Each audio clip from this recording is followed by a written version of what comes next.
After marrying the new man I picked from a blind draw, my ex-husband who was obsessed with them regretted it bitterly. Every year for my birthday, Robert would give me a surprise companion selection as a birthday ritual gift. He said the birthday girl shouldn't be tired. So he would have the new companion take my place in his bed, coached and trained by him to sing birthday songs incoherently for me. It was our 7th year of marriage, and as usual, I picked one from the surprise companion selection. Robert raised his glass and congratulated me on having got the rare pick / hit the jackpot, leading in a pair of twins. Sarah, you really know how to pick, don't you? Does one person singing for you not feel like enough? Want to hear two sing? He had an arm around each of them, his shirt collar straining. I stared at the faint scars on his chest and calmly pulled out the divorce papers. Robert snorted, ripped the papers to shreds, and threw them in my face. What's the fuss? Didn't you pick her? Haven't we spent every birthday like this? Is this really worth making a big deal about? He pressed the twins down onto the dining table, loosened his tie, and spoke with mock generosity. All right, seeing as it's your birthday, why don't you teach them my preferences right here? If you teach them well, maybe I'll consider keeping one less. Or are you not afraid of being tired and want to join in? The room full of prominent figures jeered and recorded, waiting to see how I would handle this. Everyone knew that because of the 7 scars on his body, I loved him without any limits. But no one knew that I had only given him 7 chances, and today was the last. It wasn't until I also took out a blind box and chuckled, "Go ahead, pick. My next husband is in here." Everyone was stunned. The room erupted. Robert's friends whistled at me. Sarah, come on, you're kidding. Didn't know you were this wild. You want to join? Come on, everyone, let's guess. How long will Sarah stay tough this time? 3 days or 3 hours? 100 grand. I'd bet 3 minutes. Any takers? The crowd roared with laughter, taking pleasure in my humiliation. It was true.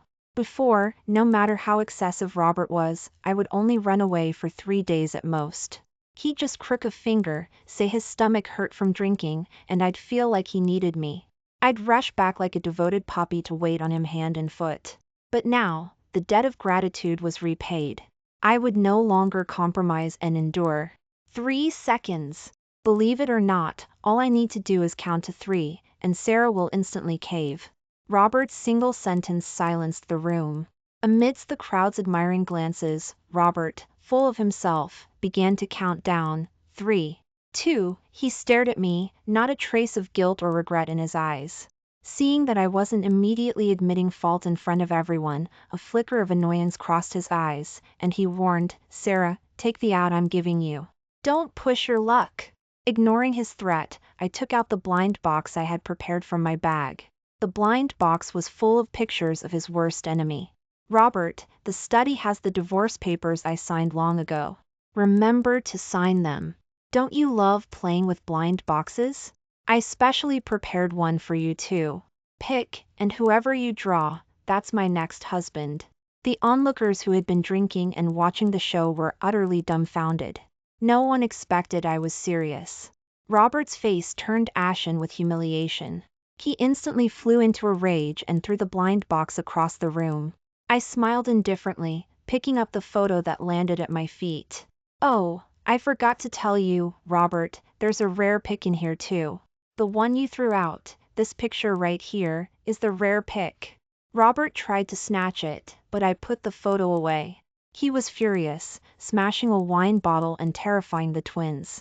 I walked over to the 2 of them, took out a condom and tucked it into Emily's hand, and handed Jessica a tube of lipstick. He likes this brand and this size.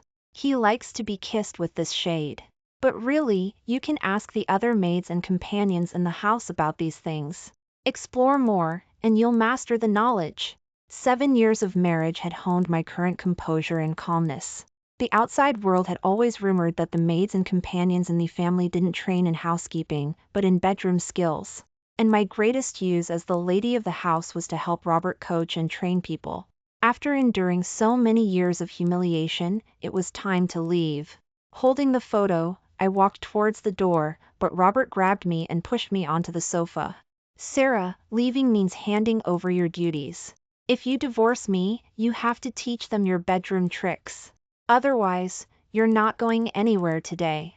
With that, Robert ripped open his shirt, revealing the scars on his body, and pointed at the scar on his waist that snaked down to his lower abdomen like a centipede, yelling, "Today, let everyone see how you usually lick me." Meaningful stares landed on me from all sides. Even my voice trembled. "You want me to demonstrate in public?" Robert lowered his eyes, confirming it. "What's wrong? Don't want to? When I saved you back then, didn't you say you'd do anything for me? Fine if you don't want to. I'll pretend you didn't say anything just now. Now go run baths for us. I'll have the sisters sing you a birthday song." Laughter echoed incessantly. But these things were nothing to me. Back then, when my mother was critically ill, I was desperate and worked at a bar, where I suffered even more degrading humiliation. Many disgusting men at the bar tried to take advantage of me. When I refused, they spread nasty rumors about me, drugged me, and knocked me out. The most dangerous time, a few men surrounded me in a private room. In my darkest moment, I grabbed a broken bottle and slit my wrist, trying to end it all. That day, a drunk Robert saved me. He was also beaten up by the crowd because of it, receiving 7 stab wounds on his body. To repay his kindness, I agreed to his pursuit and gave up on the guy I had a crush on in college. But after we got married, he was just like those men, despising me as a dirty woman because I had been to a bar. On my first birthday after marriage, he stripped a companion's clothes, smeared my birthday cake's cream on her chest, and called it celebrating my birthday. I had endured 7 years of this nightmare. What was losing face? In front of him, I had long since lost all my dignity. "No problem. I'll teach you now." Robert was startled.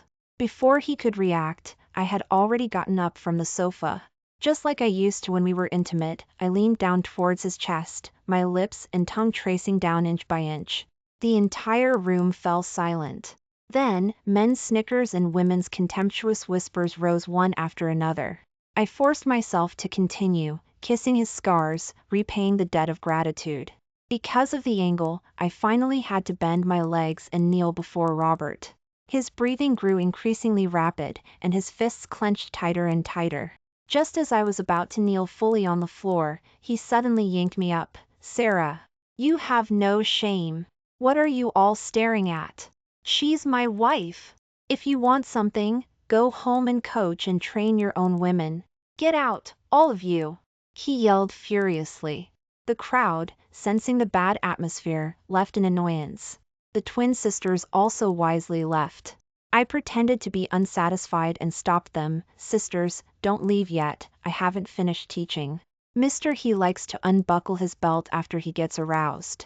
You need to learn how to please him through his pants, just like I did just now." Robert's eyes turned red with rage. He pinned me against the wall and gritted his teeth. "Sarah, are you finished or not?" "What? Do?" "Yes, mister, he think I didn't teach well enough? Didn't you tell me not to hold back just now?" Even though I had said I was leaving, even though I told myself I stayed by his side to repay his kindness. Yet, looking into his eyes, my heart still ached to the point of suffocation. "Sarah, stop acting. You always make a scene like this, embarrassing me in front of my friends. What do you gain from it?" The last flicker of hope in my heart was extinguished. I mocked my own foolishness, having thought he saw through my pretense of strength and defiance. "Robert, since you have so many women, let's just get a divorce. Let's stop tormenting each other." Hearing me bring up divorce again, Robert seemed provoked. He grabbed my shoulders agitatedly. "How many men did you sleep with at that bar? Haven't I been good enough to you? You can't handle it if I just have some fun? You want a divorce? Fine. If you want to cut ties with me completely, slice yourself a few times too." As soon as the words left his mouth, Robert seemed to regret them. But my eyes were firm and fearless. With tears in my eyes, I picked up the pieces of the wine bottle he had smashed and, without a word, cut myself. Blood quickly appeared on my arm. Robert went insane. He was terrified, gripping my wrist tightly, his face pale. "Sarah, you're fucking crazy. Are you trying to kill yourself just to leave me? Ambulance! Call an ambulance fast." I couldn't hear what he was saying, only wanting to quickly sever the cursed tie between us. At the hospital, Robert stayed by my side the whole time, even though the doctor repeatedly said I wasn't in danger and just needed rest. But he still held my hand by the bed, refusing to leave. Not wanting to talk to him, I simply lay in bed and pretended to be asleep. I couldn't remember how long it had been since we had been alone together like this. He gently stroked my cheek, his voice softer than ever before. "Sarah, how I wish I had met you first." Just as I was wondering, a commotion came from the doorway. Robert released my hand, lowered his voice, and walked to the door. "Why are you here?" I secretly opened my eyes and saw the twin sister, Emily, wiping away tears and sobbing. "Ling Xiao, my baby is gone, just as you told me to do. But Jessica isn't well, and the doctor said it's hard for her to get pregnant. Since Miss Wen is going to divorce you anyway, just let her keep this child." Her sister, Jessica, stood there, holding her stomach, her face flushed. "Brother our sisters will definitely serve you together from now on." The drip on my wrist instantly felt cold in my heart. It turned out he had already gotten involved with the twins, and had gotten both sisters pregnant. But he had told me countless times that he only messed around once a year, on my birthday. Robert never came back. My thoughts were pulled back by the ringing phone. The nursing home attendant sounded worried. "Miss Wen, your mother was asking to celebrate your birthday after dinner, and now she's suddenly missing." I immediately pulled out the 4-needle and rushed out of the room, only to run into Robert arguing with the twins. "Where are you going?" Ignoring him, I dashed out frantically. But Robert grabbed me forcefully. "Don't you know you're injured? This is a misunderstanding, let me explain. I don't have time for your scandalous affairs. Let go of me, my mom is missing, I have to find her." Robert ran his fingers through his hair in frustration, seemingly using all his patience. "Sarah, can't you be more generous? I didn't say I wanted this child. Why would you lie about your mom? She has Alzheimer's and is perfectly fine at the nursing home. There's no way she would leave at this time." His words terrified Jessica. She immediately walked up to me and pleaded, "Sister, it's my fault, but the baby is innocent. I only had one time with Mr. He. You know how amazing Mr. He is, that's why I got PR." Pregnant. Emily immediately chimed in. "Sister Wen, we absolutely won't compete with you for Mr. He, but someone needs to inherit his vast family fortune. Your stomach never got bigger, we just did it on your behalf." "Shut up. Is it your place to talk?" Robert pulled me closer. "All right, you need rest now. I promise you, once you've recovered, we won't use contraception. I'll give you a child, all right." His generosity struck me as both ridiculous and pathetic. I took advantage of a passing nurse and pushed the cart into him, then turned and ran downstairs. Robert quickly chased after me. I ran desperately across the road as if my life depended on it. My phone was even crushed by a speeding truck. Just as I was worrying about not being able to find a taxi, a black luxury car by the roadside rolled down its window. David, the rare pick from my mystery partner box, took off his sunglasses and smiled lightly. "Did your next husband arrive in time?" Still shaken and worried about my mother, I gasped for breath in the car. David was Robert's half-brother and the person Robert hated most. But I hadn't realized he was also at the birthday party that day. I wasn't in the mood to dwell on it and let him drive me around the city aimlessly searching for my mother. We searched all night, only to finally receive a call from the police. My mother had been in a car accident and died on the spot. Stumbling into the morgue, I saw my mother's body covered in birthday cake cream. According to witnesses, she was carrying a cake and kept muttering that it was her daughter's birthday, holding the cake tightly in her arms until the end. I held her body and cried until I fainted.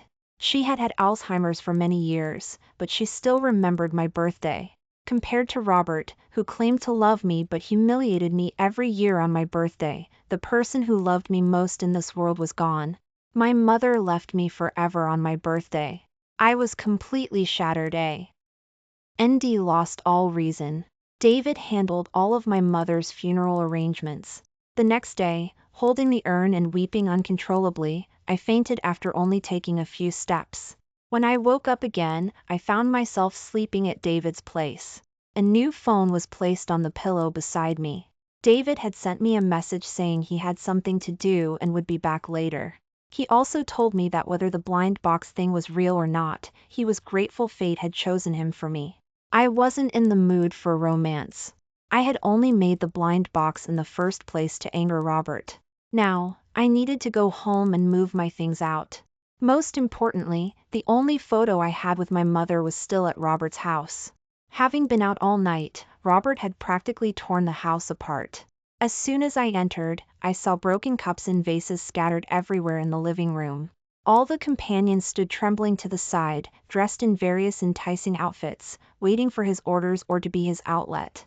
I walked straight to the bedroom, carefully placing the photo with the urn.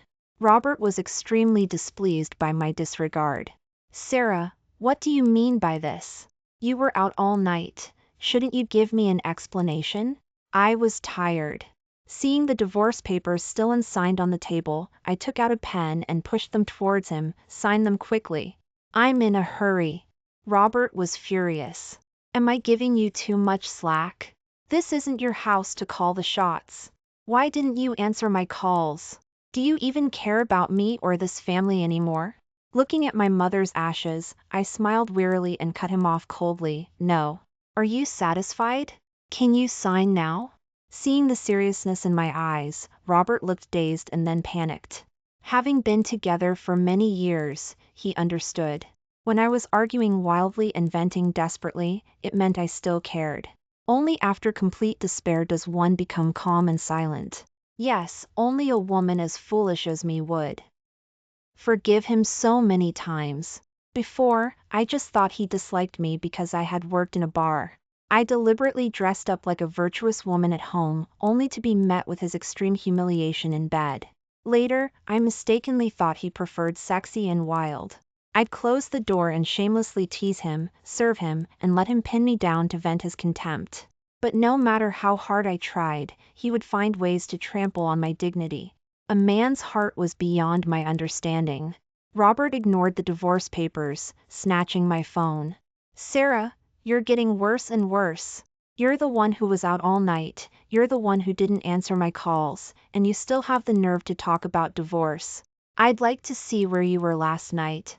Before he finished speaking, Robert's face changed drastically. He was all too familiar with the number on the screen. It belonged to David, the man he had hated for years. The two were currently locked in a struggle for the family fortune and who would be the heir. He furiously smashed the phone, then grabbed my neck viciously. "You want to divorce me for him? Sarah, if you want to piss me off, at least pick someone else. You know how much animosity he has with me? How long have you been seeing him? Tell me." I could barely breathe, hitting Robert's arm repeatedly. He finally realized he was losing control and loosened his grip slightly. I looked at him stubbornly. "What? You're not happy? Don't forget, this is the blind box you chose yourself. Haven't you treated me like this every birthday? I do it once and it's not okay?" His hand, which had just relaxed, clenched instantly. "Sarah, don't test my limits. Did you sleep with him yesterday? I'm asking you to speak." Emily and Jessica rushed over. Seeing the scene, they looked like they had ill intentions. "Brother He, don't be like this, our baby will be scared. Mr. He, don't be anxious. Maybe it's a misunderstanding. Look, the red mark. S on sister's neck might be mosquito bites, not hickeys. Maybe there's some misunderstanding." I was speechless. Those were clearly hickeys Robert himself had left in the room yesterday. But their reminder made Robert completely lose control. He slapped me indiscriminately. "Sarah, you disgust me. Couldn't stand one day without being touched." His strength sent me flying to the side, knocking over the urn on the table, which shattered. I forgot the burning pain on my face. My mind went blank, and I stood there dumbfounded. A moment later, I knelt down, trying to protect my mother's ashes. "What is this thing you're protecting so much? Did he give it to you?" Robert was furious, rushing forward and deliberately grinding the ashes with his feet. He also destroyed the only photo I had with my mother. Seeing I didn't speak, he flew into a rage. A useless can of powder made you get into his bed? Did I not give you enough to eat or drink? You too, flush this stuff down the toilet. Jessica was the first to act. She took a mop and mercilessly swept the ashes I couldn't gather into a dirty dustpan and dumped them into the toilet. She flushed the toilet with a triumphant look on her face. No, don't. I broke free from Robert, charging at Jessica like a madwoman, picking up a vase and throwing it at her. She slipped and fell. Holding her stomach, she cried for help. Brother, save our baby quickly. Emily was also terrified and quickly called 911. Everything happened too fast. Robert shoved my head into the toilet. Are you crazy? Snap out of it. If anything happens to Jessica, I won't spare you. Robert dragged me to the hospital. He solicitously stayed by Jessica's side in the emergency room. Meanwhile, I fainted in the waiting room due to emotional distress. Waking up to intense abdominal pain, I saw a pool of blood beneath me and realized something was wrong. I called Robert to ask him to get a doctor for me. Robert, however, accused me of running away to evade responsibility and called me shameless. For the sake of the baby in my belly, I crawled out of the waiting room. But all the obstetricians and gynecologists in the entire hospital had been forcibly summoned to Jessica's room by Robert. I collapsed in the hallway 10 meters from Jessica's room. When I woke up again, Emily was standing by my bed, her face completely changed. Sister One, you're awake. I have good news for you, your baby is gone. It could have been saved, but you dirted my sister's room door, and I was very angry. Why are you looking at me like that? My sister's baby was saved, all thanks to you not snatching the doctor. Don't you think Mr. He would also think I did the right thing? I struggled to sit up, wanting to slap that vicious woman. I had no feud with her. Why did she do this to me? Robert pushed Jessica into the room. Seeing my movement, he thought I was going to hit them, walked up, and pushed me away. Sarah, I never thought you'd become like this. I won't hold it against you for pretending to be sick to try and steal Jessica's doctor, but now you're trying to hit them. Fortunately, her baby was saved, or I would never forgive you. I bit my lip and covered my lower abdomen with the hand under the blanket. Besides the pain of losing my child, I felt a strange sense of relief. This child came at the wrong time. It was better off gone. From now on, Robert and I would have no more ties. Robert told me to reflect on myself and then turn to keep the twins company and do prenatal education. David had called me many times that day. I took out my phone and finally called him back. Can you find a way to get Robert to sign the divorce papers? I went home, packed everything, and sold it to a junk collector. As for the clothes Robert had bought for me, and the ones I had bought to please him, I gave them all to the companions. Love was exhausted, it was time to leave. When I left the house, without taking anything, David was already waiting for me in his car. He handed me the divorce papers. How did you do it? Given Robert's temper, there was no way he would sign. David shrugged. I traded him the 2 buildings he's been fighting me over. I got him to sign a bunch of papers, and then I stirred him up a bit at the right time. He didn't even know what he was signing. I was amazed by his generosity, but David said I was worth it. He also gave me a big gift. Before I could ask, David had me open the surveillance footage on his phone. I saw Robert in his office opening the briefcase/official envelope. After only flipping through a few pages, the cup in his hand shattered. Those were my mother's death certificate and my miscarriage diagnosis, along with our divorce papers. He widened his eyes, unable to believe it was real, and shakily called me, Sarah. Sarah, answer the phone. What happened? Why didn't you tell me? He forgot, my phone was long gone. I was using a new number now. I calmly turned off the surveillance footage, feeling only physical and mental exhaustion, wanting to fall into a deep sleep. Robert searched the entire city for me. He didn't come home for several nights. That night, the companions at home finally welcomed back their master. Emily was wearing my old silk slip dress, Jessica was wearing the bunny costume I had bought to please Robert before, and several other companions were also wearing my past clothes. A drunken Robert thought I had returned and hugged Emily, kissing her passionately. Perhaps realizing the scent was wrong, he finally recognized that the person in front of him wasn't me. He looked around, understood something, and immediately became furious. "Get out. All of you, get out. Who gave you permission to wear Sarah's clothes? Take them off right now." Everyone was terrified. In the past, Robert had always been gentle with them. Jessica, relying on her pregnancy, refused to take it off and instead twisted her body forward. "Brother, don't you like me like this? Are you deaf? I told you to take it off and get out." Jessica stubbornly refused to move. Robert roughly ripped off her bunny tail, humiliating her in front of everyone. Then he left her standing in the living room and went upstairs himself. That's when he discovered that every trace of me had completely vanished from the entire mansion/villa. It was as if I had never existed. Robert sat alone in our bedroom. He picked up the wedding ring I had dropped when I was packing under the bed. "How is this possible? Sarah, how could you bear to leave me? How could I not find you?" Robert slumped against the wall, instantly looking much older. Then, as if suddenly remembering something, he opened the house's surveillance footage and silently watched my figure from the day I packed my things. He watched and self-abusively slapped himself. "It's my fault. It's all my fault. I didn't even know all this happened to you." He watched my figure over and over again. Finally, in the surveillance footage outside the mansion/villa, he saw me getting into David's car. Rage overshadowed grief. "David, I knew you were behind this." He put on his jacket and rushed to the garage, running into the weeping companions downstairs. "Mrs. Chin, tell them to get out. Restore the mansion/villa to how it was when Sarah first arrived." Robert was utterly cold. The companions had gotten used to their idle, comfortable lives. How could they endure the hardship of working outside? They cried, begging Robert not to kick them out. Finally, the Jessica sisters rushed to the front again. "Mr. Jessica is pregnant. You can't make her leave." "Brother I'll be obedient from now on. Please don't make me leave." Robert's eyes were colder than ever. "Do you think I don't know how this child came to be?" The twin sisters' faces instantly changed. "You thought you could reach for the SK.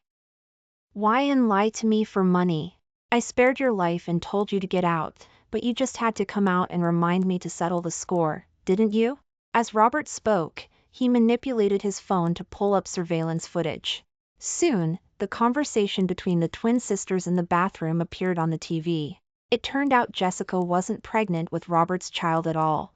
To ensure a good life for them, Emily had gotten Jessica pregnant and then deliberately gotten Robert drunk to stage a scene.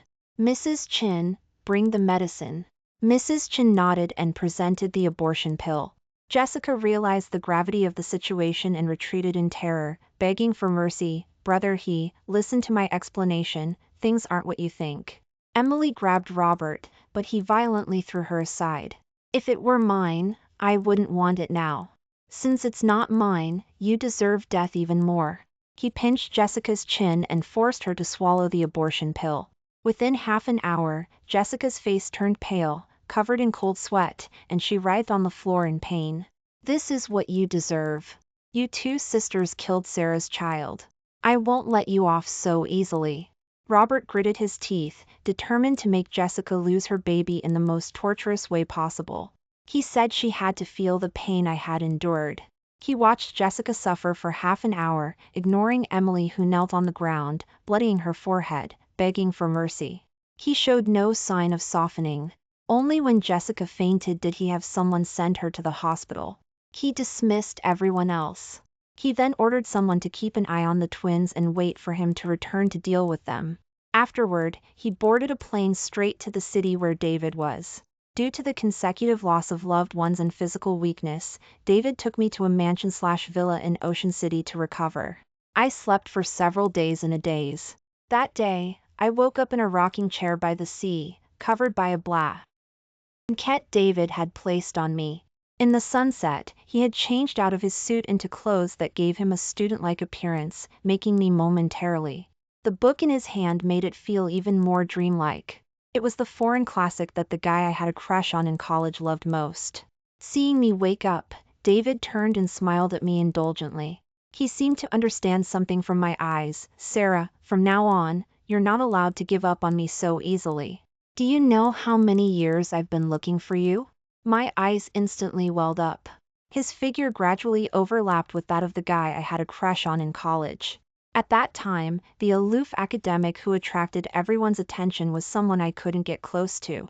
I hadn't even made eye contact with him, but back then, his name wasn't Hua, he was named Jiang. My family situation was too complicated back then, I took my mother's surname. I'll tell you slowly sometime in the future. He stroked my long hair indulgently, almost leaning in for a kiss. Just then, a private helicopter landed in an open area nearby. Through the strong wind, Robert walked towards us with a grim face. David, you're trying to snatch my family fortune, and now you're trying to snatch my woman. You bastard! Bodyguards nearby quickly surrounded us. I clutched my shawl, wanting to step forward and explain things to Robert. But David stood in front of me. This is between men. I'll handle it. David, do you know Sarah is my wife? Stealing someone else's wife, what kind of fetish do you have? If my wife is even slightly uncomfortable, I won't make things easy for you. Sarah, come home with me. Robert's voice softened. Even at this moment, he still refused to believe I had left with David willingly.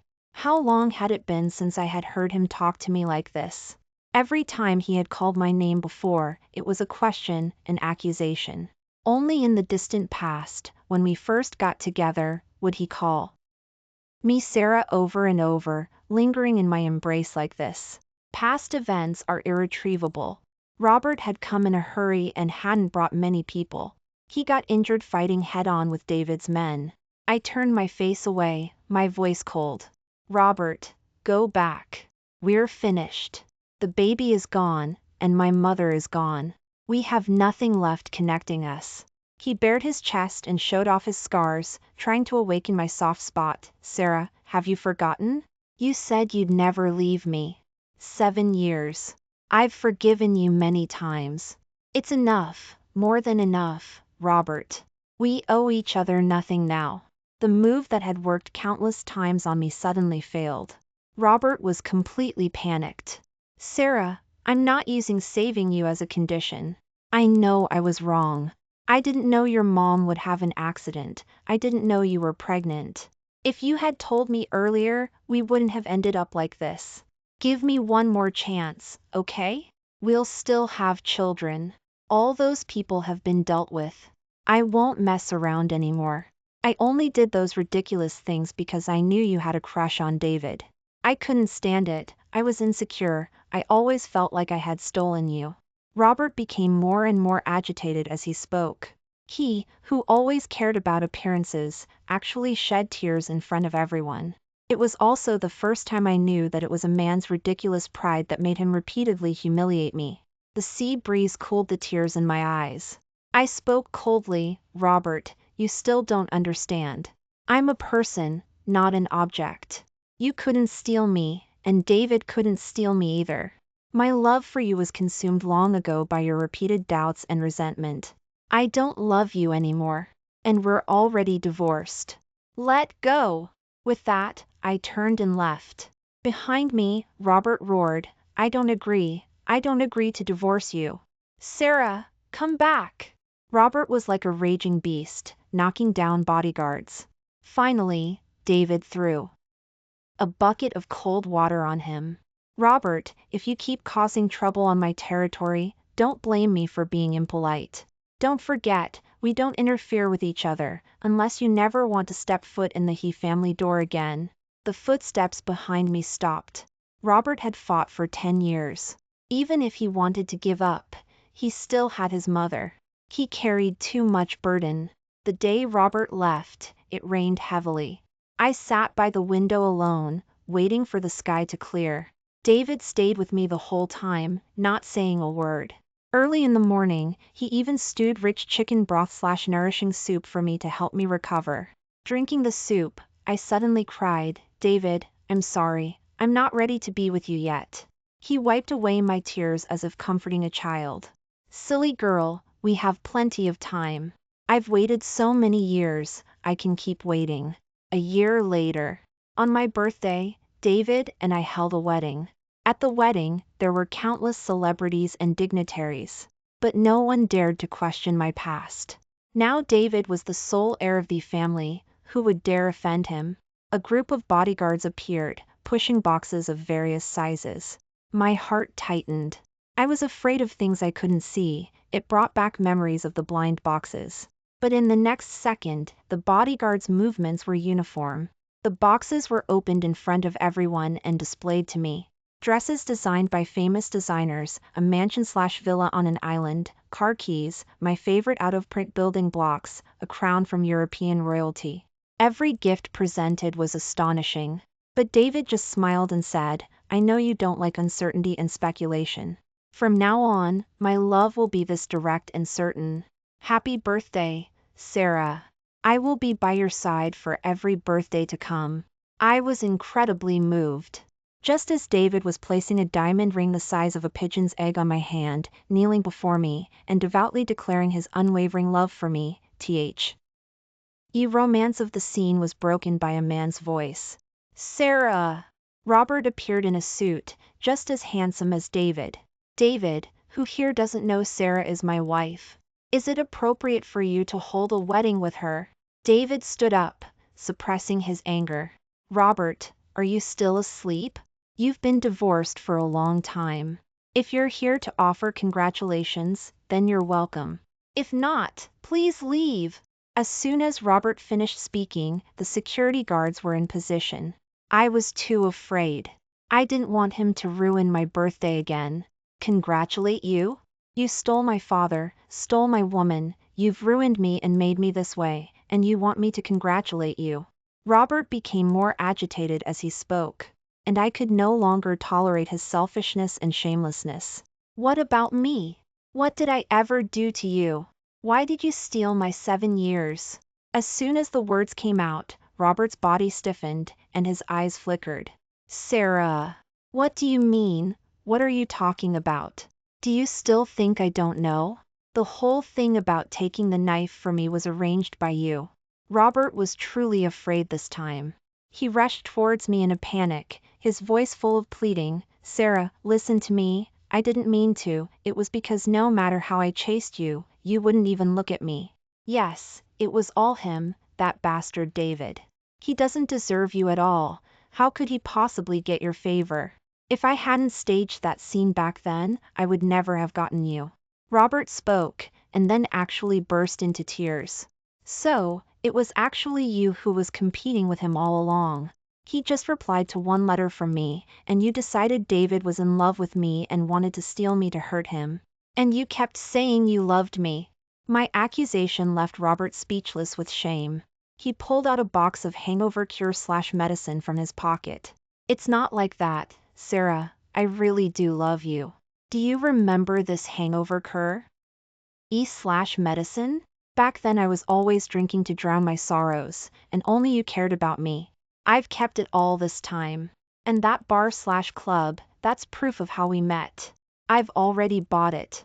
If it wasn't for him, we would have been together long ago." Robert spoke with conviction, but he forgot that the bar/club also held terrifying memories for me. I was tired. I took David's arm and walked towards the altar. David understood. He had someone escort Robert away. On stage, David and I raised our glasses. The large screen played sweet moments from our year together. Robert wept bitterly, at first yelling non-stop. "Sarah, do you really not love me anymore? We used to be so happy." He dropped his phone on the floor. The wallpaper was a photo of us from years ago. "Sarah, please don't marry him. I know I was wrong, I really do." In front of everyone, the once arrogant Robert knelt on the ground, sobbing uncontrollably. He watched David and me embrace, receiving blessings from the crowd. The photo on his phone was from many years ago. He seemed to have forgotten that in the years that followed, we no longer had any of that sweetness. After the wedding, Robert disappeared. Later, I learned that he had drunk himself into a stomach perforation at the wedding reception and had been taken to the hospital. He had been drinking heavily for years. This time, he was given a critical condition notice. In the emergency room, he was still calling my name. The media quickly reported on it, saying Robert had abandoned his family for love and was calling his lover's name while in critical condition, wondering which woman was so lucky. I just smiled watching the trending topic and turned to make David some porridge. He was very different from Robert. He was grateful for all my efforts and always responded. 6 months later, I was pregnant. David searched every postpartum care specialist / a top maternity clinic in the city, saying he had to pick the best one. He even hired the top obstetricians and gynecologists in the country to be on call for me at any time. Scenes from the past flashed before my eyes. I never thought a man would one day pour his heart out for me like this. Robert somehow got my number and sent a congratulatory text, saying he would always wait for me. I didn't reply and immediately blocked him. David rushed over nervously, asking if there was news from the hospital. I smiled, shook my head, and held his hand. Don't be so nervous, David. I'm fine. Let the doctors go back. There are many other people who need them too. Whatever I said, David listened and indulged me. I no longer needed to live in fear. It turned out that under extreme security, one's emotions could become so stable. The future was long. This time, I was certain I had grasped happiness. In life's mystery partner box, I had opened the one I loved most.